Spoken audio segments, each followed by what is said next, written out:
Man, for God so loved the world that he gave his only begotten Son, that whoever believes would not perish but have everlasting life.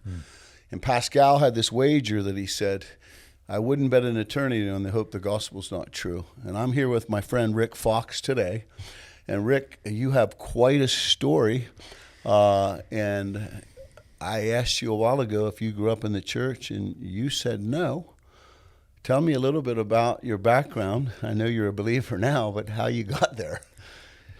So, child of divorce. They took me from my home in Texas to Ohio with my stepfather. Ran through significant abuse as a child. I was always the smallest kid in my class, except for the 1 year there was a kid that everybody called Pee Wee. He was the only one that was a little bit bigger than me, and or smaller than me. And 24 different schools by the time I graduated high school, across 12 different cities in 4 different states. Okay, so your mom and your stepdad. Your dad stayed in Texas? Yep. Okay. And so were any of your parents Christians? No. In my family line, there were only really 3 Christians. My grandmother and my great uncle, my great aunt. And those two, between the 3 of them, I think that's why I ended up in the kingdom, honestly. So you did not grow up as a Christian? Not even a little bit. My mom was practicing what's called a stara, which is a form of witchcraft. Yeah. I actually went to a vacation Bible school when I was 10. The neighbor took me. And the pastor came back to the house and told my mom that he'd never seen a child with a grasp of Scripture like I had. Does he have a Bible? I did not. So hold on. You told me you were an atheist, but you weren't an atheist when you were a child. So I didn't know anything about God. But how do you? I don't understand. How did you have such a handle of scriptures if you didn't grow up in the church, and you probably didn't read your Bible, right? Didn't have one. That's just crazy. And so that experience resonated with me. So from the time I was 11 till the time I was 15, I went to church every weekend. Oh wow! Trying to find God. Went with my friends, but at the same time, from basically 12 to 15, I was drinking, drugging, etc. And all the kids that my parents wouldn't go. So all the kids I went to church with were partying with me on the weekends. Oh, wow. So you went to church with kids that weren't living the gospel, No. Right? You were trying to find God, but all that you found was hurt, abuse, and disappointment. And so then you began to medicate that stuff. Oh yeah. With drugs and alcohol. And I've been there. Yeah, right? I know the story. So 15 was the magical year. Yeah. Now, forward in my journey, you'll find out that I was a youth pastor. As a youth pastor, every 15-year-old I've ever met believes they know everything. Well, yeah, that's the pinnacle of knowledge. Right. I mean, it's true of any child. Once you get to be, until you become a parent yourself, and then you realize your dad might have known more than what you acknowledge. But let's not jump forward to the youth pastor part.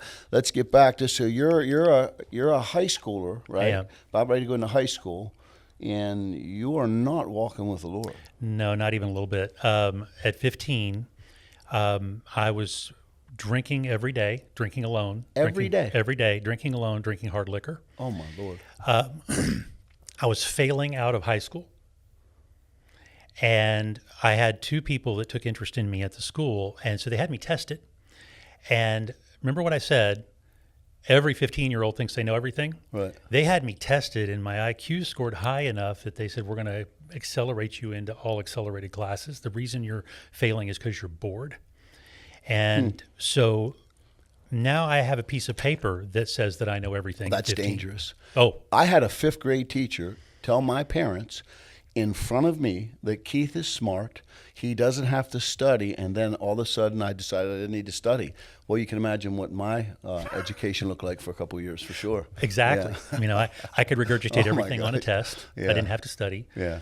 And so now at this point, I have come to a conclusion that since I'm so smart, and I have paper to prove it, and I've been going to church now with friends for all this time, and I can't find God, therefore, God does not exist.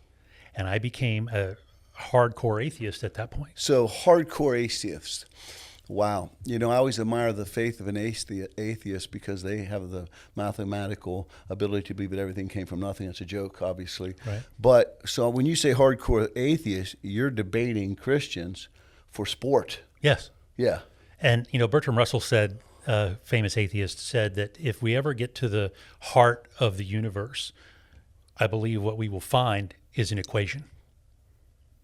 And I bought into that idea. Wow. That it's all math, it's all circumstantial, it's all percentages. And so I was in drama. I was president of my thespian society. I was president of student council. I was an overachiever. But so you were doing well in school, even though, right. So you were going to prove, this is what atheists do sometimes. You want to prove that you can be a good person. Yeah, for right? sure. I don't need God to do that.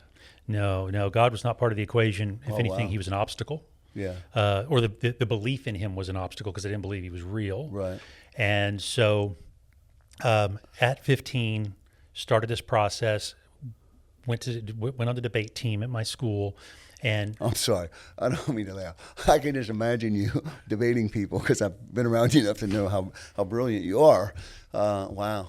Yeah. Crazy. Well, and I took pleasure, as you said, in debating Christians, and I would make them cry. Yeah.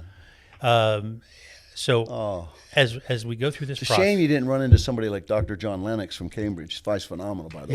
yeah. Well, and I wasn't seeking out those people. No, you weren't. Because Yeah. I already thought I had a handle on all of it. Yeah. So fast forward through creating all kinds of different things, overachieving. I created a whole new kind of student council for the city of San Antonio that still exists to this day.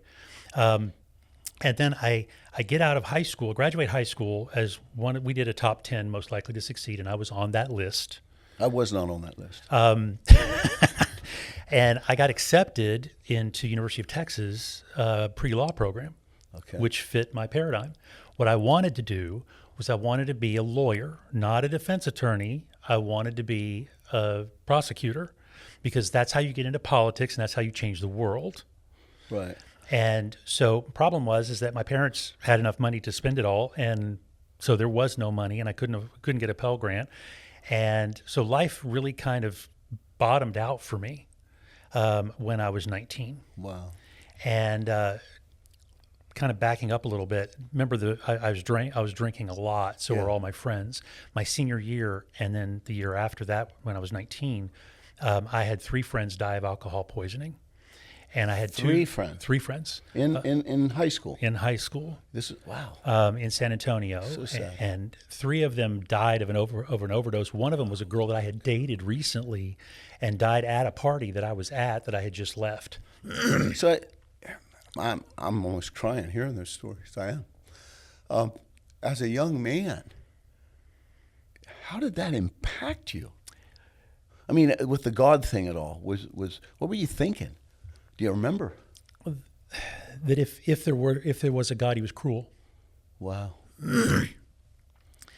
And see, I think honestly, when you think about it, I think that's really a lot of the atheist beef. Mm-hmm. They don't understand, and then the reality of what Jesus says: the thief comes to kill, steal, and destroy. But I've come to give life abundantly. They don't understand the fall of man. They don't understand all that stuff. So what they're doing is, well, if there is a God. Obviously, he's not all powerful, mm-hmm. right? He's not loving because these things are happening now. Different now, but so that's really where you were at. Yeah, this God can't be a good God if there's a God, right? And it put me in a conundrum because one of my 5, there's 5 of us that hung out together. One of my 5 best friends passed out, turned blue at a party. One of our other friends was a young EMT. Wow. And if not for him being at that party, Greg would have died. Absolutely. Nobody knew what to do. Wow. That scared me because I was drinking enough and drugging enough that I was losing time, which meant that That's why they call it getting wasted. Yeah. Well, but I waste everything. I was ambulatory. I was conversational, but I remembered none of it. Oh, wow. And so I quit drinking completely, cold turkey. Because I was beer bong champion in my high school when I was stupid, right? Yeah. But everything, I stopped the drug and stopped the alcohol because of what I had seen, and was all excited about going to college, and that flamed out. And I'm really kind of at a low point in my life at this point. You're about 19. 19. Yeah.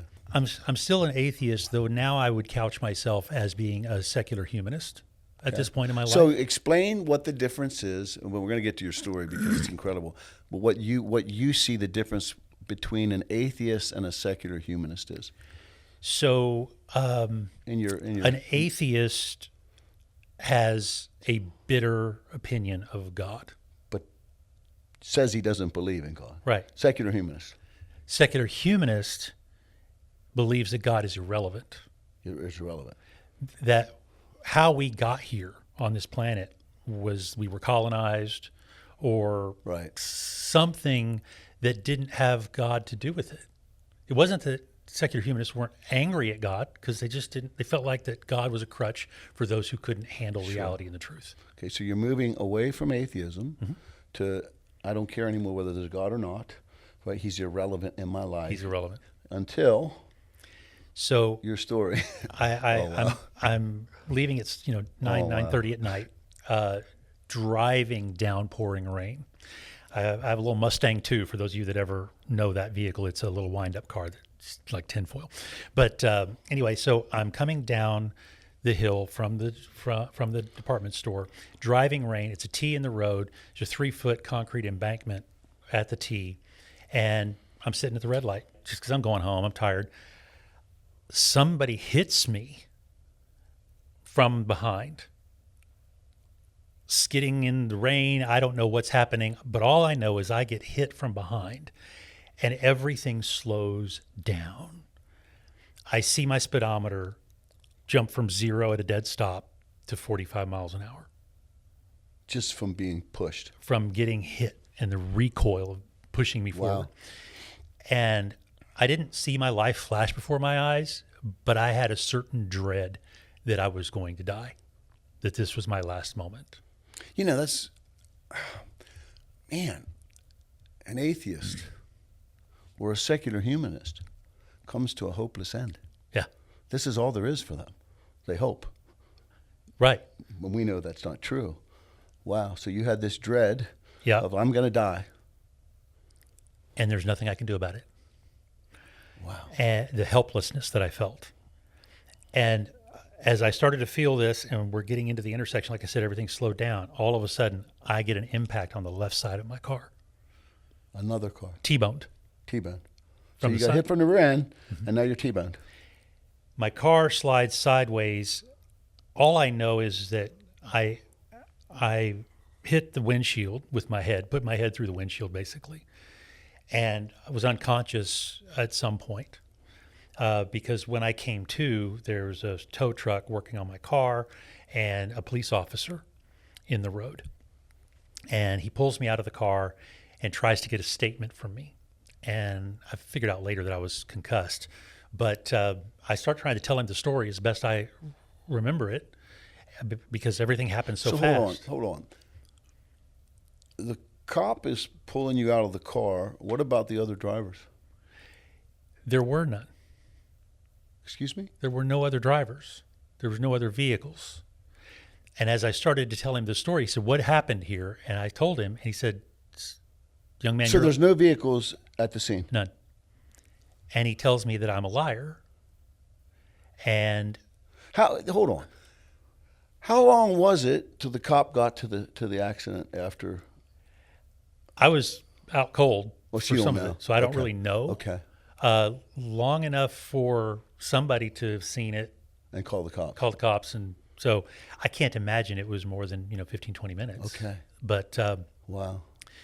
but as I got out of the car and I started to get my senses back, and he's grilling me with questions and wants to breathalyze me. Fine, I'm good because I'm not drinking. You quit? Yeah, So you're I good. already quit. Yeah.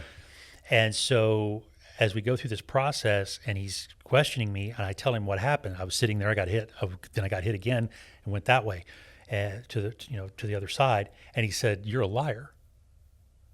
He said, "There's no way that you were sitting still and down just across that street and ended up over here. There's no way."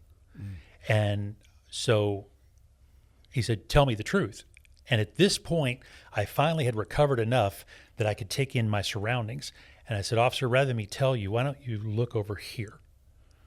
And you could see, remember there's a T, and I'm sitting at it, and my car goes this way, and it was 30 feet from the intersection, over a dip in the road, and you could see the gouges of my car moving sideways through the mud, not with tread on, but sideways. Right.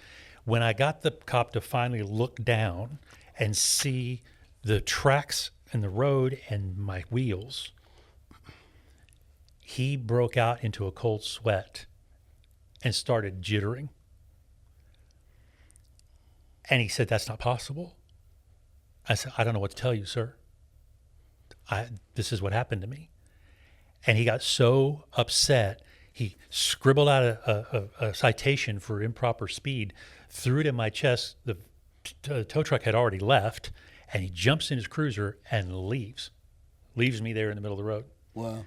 And as he's leaving, he says, "Get in your car and get out of here," because they had pulled my car away from the ditch. Was your car drivable? Well, it was. But it didn't look good. The only damage to my car was on the right front fender where I scraped into the guy wire for the telephone pole. So hold on. You got T-boned, but there's no damage where the T-bone was. Nope. You got rear-ended. Is there any damage on the rear? No damage on the rear. Which I understand now why. Well, you understand, and I think I understand, but you need to make us understand. So here's what happens. Oh, wow. At that point, that's crazy. At that point, he puts me in my car, which he shouldn't have done as a police officer. He should have probably called for medical, because my head clearly had gone through the window. It was the only other sign of damage. I managed to get home, went to the hospital. Yes, I was concussed, but now I'm starting to remember the scene, and I'm like, okay, what happened?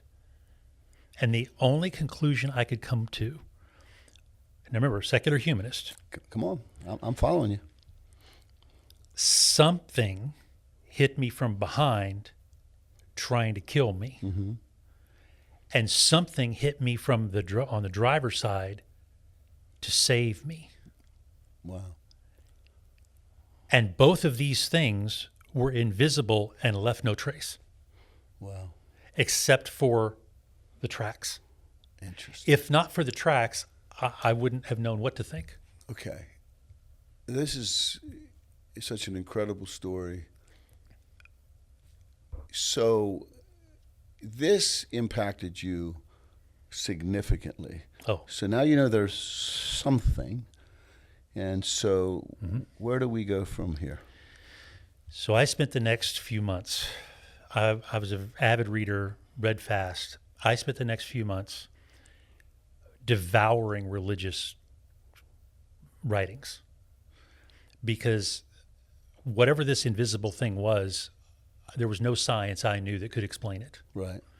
So I'm now thinking, okay, something with a will of its own chose to try to kill me, and something with a will of its own interceded and saved me. Right. So these are intelligences. This is not a wind. This is not a natural phenomena. So as I spend the next few months just voraciously reading everything that I could, I was able to debunk just about everything I read. And we're talking like New Age stuff. We're talking different religions, right? And none of those made sense to you. Not a single one. Every one of them had leaps of logic that had no merit, or they just were fantastical. And two things happened. My grandmother had given me a Bible when I graduated from high school, which I didn't want and put away in a drawer. And I took her Bible and started reading it, because it was the one thing that I hadn't really turned to. I tried all the others, and something started to make sense. And then there was another book that challenged me mentally. And so Hal Lindsey, you know who he is, sure, wrote the book, The Late Great Planet Earth. Right. And there's one section in that book where he goes into the prophecies that came true objectively, observed by other people than the Jews. Right. And that they were never wrong when they prophesied. And he made the comment in the book, are you willing to risk everything that this will be the first time they're wrong. That's amazing. And obviously, I love Blaise Pascal, was an amazing mathematician, philosopher, and it's kind of the same thing, right? Yeah. I mean, it really is. Are you really willing to disregard all the evidence, right? All the prophecies, man. I think about Jesus on the road to Emmaus, goes through the law and the prophets, showing who he was, and all these things. And then you also have this encounter that you had. So you're starting to, God's really working Yes. on you here, isn't he? And once I got through that study, so that was in February. Now it's September. What year was that? So 1990. 1990. I'm sorry. No, sorry. Well, I graduated 1983. 83. Something else happened in 1990. In 1983, and this is August. Sorry, I said September. This is August, and I've concluded that everything that I've read I can debunk except the Bible. And my life was still a mess. I still had problems with my mom. In the meantime of all of this going on, my mom and my biological father had gotten remarried to each other. Mm-hmm. That was the same problems they had before they still had as Sure. a remarried couple. So I've got all of this going on, and I feel like a failure because I can't go to school. Sure. I can't do anything. Right. And then I have this weird situation happen to me, and it's driving me to come to a conclusion, which I finally did as I sat in my bed after doing all this research. I offered up my first ever prayer. Come on. And I said, look, I can't prove that you're there, but you're the only one left. Everything else is meaningless and stupid. And so I looked across my room. I had a little black and white television that, and I was good with electronics, that I couldn't get the sound to work. So it was a great little TV, but no sound. So it was busted. And I looked at that and I said, if you're there, God, I'm like that television. Probably an easy fix, and I just can't do it. So I was going to give it away to a friend of mine who might be able to fix it. And I feel like that's where I am with you. If you can fix me, you can keep me. Wow. And I'll do whatever you say. And It's beautiful. there was a presence that settled in my room. And I didn't hear an audible voice that night, but I felt a presence that I had never felt before. Yeah. And an assurance that I was accepted. Yeah. A couple of weeks later, I went to a church that some friends of mine attended, and I went forward and declared Sure. that I believed. And in this process, God began to speak to me. And no one had ever taught me that God doesn't speak to people. I ran into Christians who believed that later on, but God began to talk to me and treat me as if I belonged to him. It's amazing. So your life was a mess, and now God is transforming your life into a message. Well, I love that. From mess to message. And so you became a Christian at about, what, 20? 19. Was it 19? 19. And so you've been walking with the Lord pretty solid ever since, yeah? Oh, yeah. That's amazing. And I was one of those kids. Used to irritate my friends because in San Antonio, we were in way north San Antonio. We'd go do an event or something way south San Antonio and walk into McDonald's, and I knew people there. I knew people everywhere. Yeah. And all of a sudden, being popular was something that drove me as an atheist. And so now as a Christian, I'm trying to go out with my friends and do things, and none of it satisfies. Sure.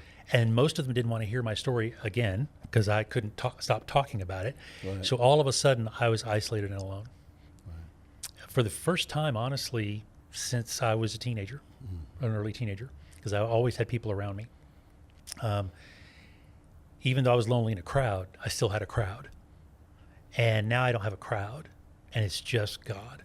But that's amazing. Yeah. Because that's the part where God's really able to start to transform your life. And I imagine, from what I understand about you, you're a voracious reader. Yes. And so you're devouring the Word of God. Oh, yeah. And God's speaking to you through His Word. right, and elsewhere. And I think, how long was it from that point until you became a youth pastor? So because of the situation that I found myself in, that I was an absolute believer, God was speaking to me and all my friends deserted me. I felt like God was telling me, heard him tell me that I needed to tell others. That was my boot camp, basically. Right. And so I decided, okay, I'll go do that. And I grabbed my one friend that would hang out with me. And he was from church, but not really walking. Right. And I said, we're going down to 6th Street. Now, for those Oh, of I you know who don't 6th know Street. 6th Street. I know 6th Street. Okay. Big party street in Austin. It's Bourbon Street Yep. light. So we're going down to 6th Street, and we're trying to tell people about Jesus and about our experiences. And nobody's listening. If there was a way to do evangelism wrong, I did it. Yeah. And I actually went to church. I was going I was showing up early and leaving late. I wasn't one of those that came late and left early, and nobody noticed me. And I'm a pretty tall guy. You're seeing me sitting down. I'm about 6'3", and had all that big hair in the '80s, right? And I was found it shocking that nobody in a church that's supposed to be all about people even noticed me. And God began to speak to me, and He said, this is by my design. Wow. And I was like, what do you mean this? And I literally said back to him, what do you mean by design? Because I'm covering you. That's why they don't notice you. And I was like, seriously? Come on. Seriously, God? I mean, that's the way I talk to him. Why would you do that to me? You know I need friends. I need somebody. And he said, where I'm going to take you, you need to understand that Jesus is all you have, because Jesus is all you will have. Yeah. And that started my journey about testimony and evangelism. Yeah. And for a solid year, because nobody would let me talk in church. Nobody would let me talk in youth groups because I was too new. And good for them. They probably should have done that. Right. But in the next year, and I wrote down every person that I talked to, I led just over 300 people to a confession of faith. Your first year the first year of being a Christian. Amazing. But it radically changed the direction of my life. Yeah. That was not a supernatural gifting. I was a talker. I was a debater. Sure. I was an intellectual, pseudo-intellectual anyway. Having those conversations didn't push me into the supernatural. I was very effective at what I did, and it's what I wanted to do with the rest of my life, was to go be an evangelist revivalist. And as I talked to people then and later, that's what they would tell me is, you should be a youth pastor. So that's how it sort of started. You'd be a great youth pastor. And honestly, Keith, I've apologized to a few of them that I still stay in contact with, but I was mean to them. Yeah. When they told me I could be a youth pastor, I told them to shut up and leave me alone. That's not who I am. It's not who I want to be. I don't like teenagers. I don't want to be around teenagers. They're foolish and they're hormonal, and it doesn't pay well. I didn't want anything to do with it. I wanted to go be a revivalist evangelist, and it had nothing to do with being a youth guy. And it wasn't until I went to Bible college to be that I was witnessing to people all the time and with great effectiveness, but it was all my own personal giftings. I believe theologically that we have gifts from the Holy Spirit. Sure. We know what those are, right? We also have gifts from Jesus. He said so. But I believe we also have gifts from the Father. And I believe that our gifts from the Father that are talked about in Romans are basically, they're hardwired into who we are and the character we have, whereas the gifts of the Holy Spirit are given to us. Right. And the gifts of Jesus are given to the church, and we can occupy those assignments and those callings. So I was hardwired to be effective at evangelism, but that wasn't supernatural. Sure. How long was this process, right, to get you to, where you, from youth pastor to where you are today? Are we talking, was it, you went to Bible college, was it a 5-year plan, or was it a? So it was a 4-year plan, and I made it a year. Okay.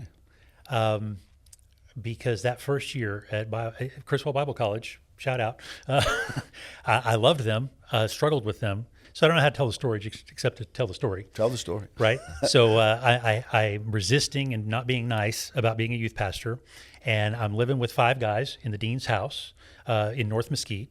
And every day when I'm going home from school, I try to beat the traffic of North Mesquite High School because there's thousands and thousands of kids. And if I don't beat the traffic, I'm going to be stuck there for a while. So that particular day, I had previously put laundry in and the pay machine, and it tore up my underwear. So I had to go buy a pack of underwear at JCPenney. I know this is really raw, but got my underwear, got back out there. I'm in a hurry because I want to beat that crowd. And I got to my car and I was like, oh no, I'm too late. I see thousands of kids coming out of the school. And at that moment, I didn't realize at that moment that I was actually having a vision. Oh, wow. But I'm looking at this and I'm hating every minute of it because it's going to slow me down. And all of a sudden I realize that I'm looking at something that I don't understand. And it's almost like a camera that zooms in steps. And I see that these kids coming out of this school are not kids. They're wireframe drawings of kids as they're coming out. And then the scene widened and I saw a cloud in the sky, a sponge, a cloud being twisted and wrung out, and liquid coming out of that cloud and filling up every one of those kids. Wow. And I said, God, okay, I get it. I'm in a vision. You're showing me something. What do you want from me? And he said, I didn't make you to use your intellectual gifts for me. I made you so that you could use my power. And if you will be obedient, I will help you, and you can fill up every kid in this generation just like you're seeing now. Wow. And I said, Lord, I don't want to be a youth pastor. He said, I didn't ask you what you wanted to be. I told you what I'm creating you to be. Yeah. Will you follow me? And I said, yes, Lord, I will. Wow, that's an incredible story. And you've done a lot since then. I mean, if we had more time, we could just, like we did for the coffee, go on for 2 hours. But, man, that's a great segment of the testimony. And you've been walking with the Lord since you were 19, and you're how old now? I just turned 60. Did you turn 60? In February. So that's a lot of years. That's a lot of years. A lot of years, man, and you've been faithful. Yeah. And it's been amazing. Yeah, I can't thank him enough for what he's done for me. So you're not an atheist anymore. Oh, the opposite. I've had the opportunity to debate atheists Amen. and win. Amen. And really appreciate the opportunity for God to let me do that too. Amen.